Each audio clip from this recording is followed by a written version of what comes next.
Hi అండి. అందరికీ good morning. ఎలా ఉన్నారు ఫ్రెండ్స్, బాగున్నారా? ఈరోజు మన ఛానల్లో రెసిపీ వచ్చేసి ములక్కాయ చికెన్ కర్రీ చేశాను.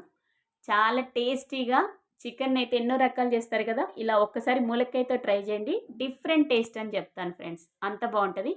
ఈ చికెన్ ములక్కాయ కర్రీ కోసం అయితే ఇక్కడ చికెన్ కడిగి పెట్టుకున్న, ఒక ఆనియన్ కట్ చేసుకున్న, పచ్చిమిర్చి కట్ చేసుకున్న, టమాటా కట్ చేసుకున్న, కొంచెం కరివేపాకు, అల్లం వెల్లి పేస్ట్ ఈ చిన్న రోట్లో దంచి పెట్టుకున్నా. అన్నీ రెడీ చేసుకున్నాం కదా.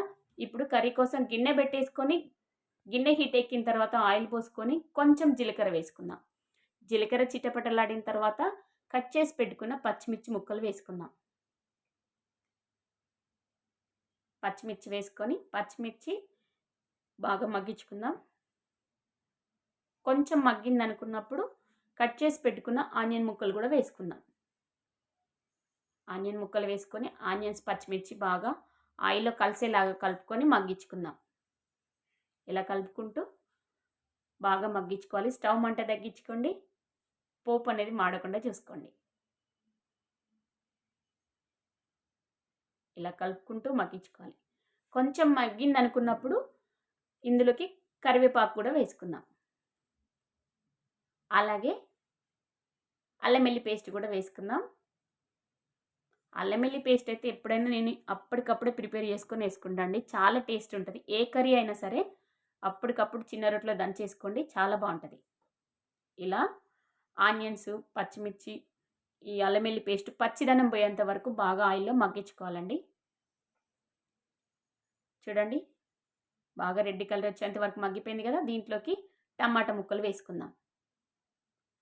ఈ టమాటాలు ఇవన్నీ బాగా కలిసేలాగా ఆయిల్లో కలుపుకొని బాగా మగ్గించుకోవాలి. కొంచెం పసుపు వేసుకొని ఒకసారి కలిపేసుకుందాం. బాగా కలిసిపోయింది కదా. చూడండి, బాగా మగ్గించుకోవాలి, కలుపుకుంటూ మగ్గించుకోవాలి.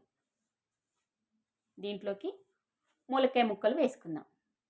ఈ ములక్కాయ ముక్కలు, టమాటాలు ఇవన్నీ బాగా ఆయిల్లో కలిసేలాగా 2 నిమిషాలు కలుపుకొని మూత పెట్టేసుకుంటే మంచిగా మగ్గుతాయి ములక్కాయ ముక్కలు కూడా. ఇలా బాగా కలుపుకొని మూత పెట్టేద్దాం. మూత పెట్టేస్తే త్వరగా ఉడుకుతాయి. ఇట్లా బాగా మగ్గించుకోవాలి. ములక్కాయ ముక్కలు కూడా అవన్నీ బాగా మగ్గిపోయినాయి కదా. దీంట్లోకి నీట్గా కడిగి పెట్టుకున్న చికెన్ వేసుకుందాం. చికెను ములక్కాయతో చాలా బాగుంటుందండి. చపాతీలోకైనా, రైస్లోకైనా, దేంట్లోకైనా ఈ చికెన్ కర్రీ ఇష్టంగా తింటారు. అసలే చాలా రోజులు అవుతుంది చికెన్ తెచ్చుకోక అని చెప్పి తినొద్దంటున్నా, మేమైతే ఈరోజు తెచ్చుకొని తింటున్నాం. చూడండి, కర్రీ అయితే చికెన్ చూస్తేనే తినేయాలనిపిస్తుంది. చూడండి, లెగ్ పీస్ కూడా తెచ్చుకున్నాం, ఇష్టంగా చేసుకొని తింటున్నాం. చాలా బాగుంటుందండి ఇలా చేస్తే. మీరు ఒకసారి ఇలా ములక్కాయతో ట్రై చేయండి ఫ్రెండ్స్.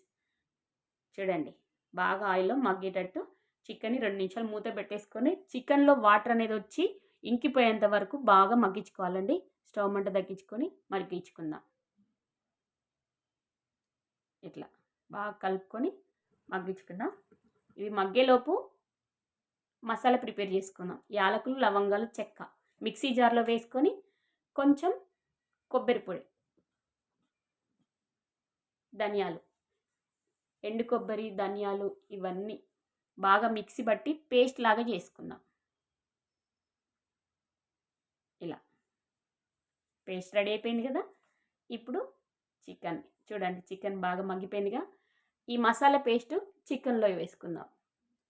చికెన్లో వేసుకొని బాగా కలుపుకొని ఈ చికెన్ అనేది మసాలా అనేది ముక్కలు బాగా పట్టి టేస్ట్ వస్తుందండి. ఇట్లా వేసుకుంటే చాలా బాగుంటుంది. మామూలుగా మనం మసాలా పొడులు కూడా వేరు వేరు చేసి అని వేసుకొని ఎప్పుడు చేసి పెట్టుకుని వేసుకోవచ్చు, కానీ అప్పటికప్పుడు చేసుకుంటే టేస్ట్, స్మెల్, కర్రీ బాగుంటుంది అని చెప్పి ఇలా చేసుకుంటున్నాం. ఇంకా మనం ఇష్టంగా చేసుకొని చాలా రోజులు అయితే తిన్నప్పుడు ఇంక ఇష్టంగా చేసుకొని తింటాం, అంత బాగుంటుంది ఇట్లా. చూడండి, బాగా మగ్గిపోయింది కదా. కలుపుకుందాం. చికెన్ ముక్కలు చూడండి, ములక్కాయ ముక్కలు ఎలా మగ్గిపోయినాయో, బాగా మగ్గింది. దీంట్లోకి ఇప్పుడు కారం, ఉప్పు వేసుకుందాం. కర్రీకి కావాల్సినంత కారం వేసుకోండి. కొంచెం వేసుకుందాం. కొంచెం ఉప్పు కూడా వేసుకుందాం. ఈ ఉప్పు కారం బాగా కలిసేలాగా చికెన్ ముక్కలకి బాగా పట్టేలాగా 2 నిమిషాలు కలుపుకొని మూత పెట్టేసుకుంటే ఉప్పు కారం మసాలా గిన బాగా పడుతుంది. ఇట్లా బాగా కలుపుకుందాం. కలుపుకొని ఒక 2 నిమిషాలు మగ్గించుకుందాం. వాటర్ అనేది పోసుకోకుండానే 2 నిమిషాలు మగ్గించుకున్న తర్వాత వాటర్ పోసుకుందాం. ఇట్లయితే బాగుంటుంది అన్నమాట కర్రీ, ఇచ్చుకపోకుండా ఉంటుంది.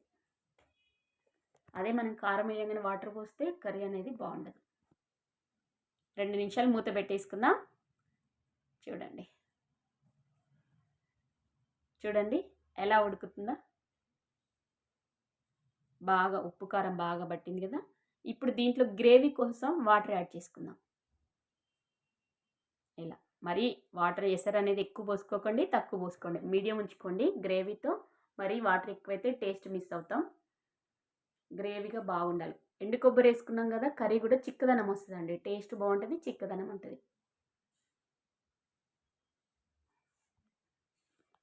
ఫైనల్గా మూలక్కాయ చికెన్ కర్రీ అయితే రెడీ అయిపోయింది ఫ్రెండ్స్.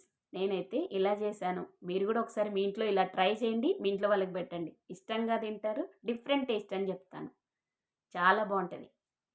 చూడండి 2 నిమిషాలు కర్రీ గుమగుమలాడేటట్టు ఉడికించుకుందాం. స్టవ్ మంట పెంచుకొని ఉడికించుకుంటే చూడండి టేస్ట్ అయితే గుమ్మాయిస్తుంది ఫ్రెండ్స్. తినేసేయండి మీరు కూడా, చాలా రోజులు అయితే చికెన్ తినక. అంత బాగుంటుంది ఇలా ట్రై చేస్తే. ఫైనల్గా చికెన్ కర్రీ అయితే రెడీ అయిపోయింది. దీంట్లోకి ఫైనల్గా కొంచెం కొత్తిమీర యాడ్ చేసుకొని దించేసుకోవడమే. టేస్టీ ములక్కాయ చికెన్ కర్రీ అయితే రెడీ అయిపోయింది. నేను చేసిన చికెన్ ములక్కాయ కర్రీ మీకు నచ్చితే ఒక లైక్ చేయండి, మన ఛానల్ని సబ్స్క్రైబ్ చేసుకోండి ఫ్రెండ్స్. మీరు ఒకసారి మీ ఇంట్లో వాళ్ళకి ఇలా చేసి చూపించండి, ఇష్టంగా తింటారు. ఓకేనా? మరొక రెసిపీతో మళ్ళీ కలుస్తాను ఫ్రెండ్స్. ఓకేనా? బాయ్ అండి.